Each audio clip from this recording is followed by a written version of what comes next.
So we're discussing the Taugi and how did the Taugi come about for GS5. And as I said before, the Taugi was more like a foundation for those who was coming into the doctrine, and being as though as so many different scrolls on different information, there was not a real starting point for most people. So what we did was we came up with a formula so that anyone joining would be able to have a starting point where they pretty much would be able to go from, a series of steps into the more advanced information, so to speak. The INN, pretty much how we move is we more secular. It's more like, we get money.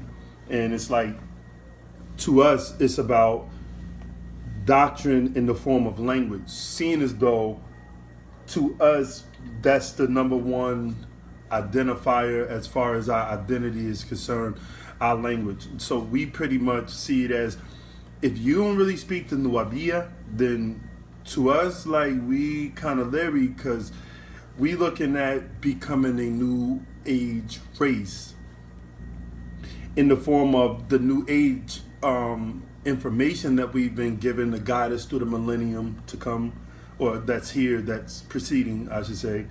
And we pretty much see it as a way for us to step up and become that independent race, negotiating business for ourselves.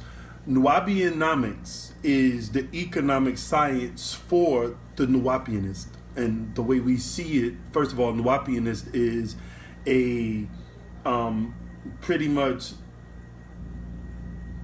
it's a secular nationalist nuwaubian, more pro-nuwaubianist than anything, because we see it as, if you ain't nuwaubian, then you pretty much ain't shit.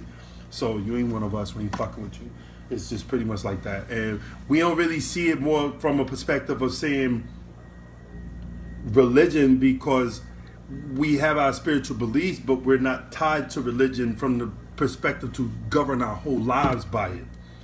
We have a set of principles that we live by, that we govern ourselves by, that originally came along with the spiritual science in Nuwapu under the master teacher. But in the INN, it's more, we bang. That's us, This right here is the alchemical squared circle symbol, and it represents African creation energy, being Dikinga or Nanita Nupu. And most people would say, oh, they changed the doctrine and they're doing this, they're doing that. No, we fit the times. That's just what it is. Global shooters is more like this. We want money and power. All that other shit is irrelevant. If you really not eating off of what you teaching, then basically you out here trying to save people in what way? Because the only way that you can save a person is to change their circumstances. You do that financially. So that's what the nuwaubianomics is about. So for everybody out there who want to know what GS5 is, that's us, and we bang hard.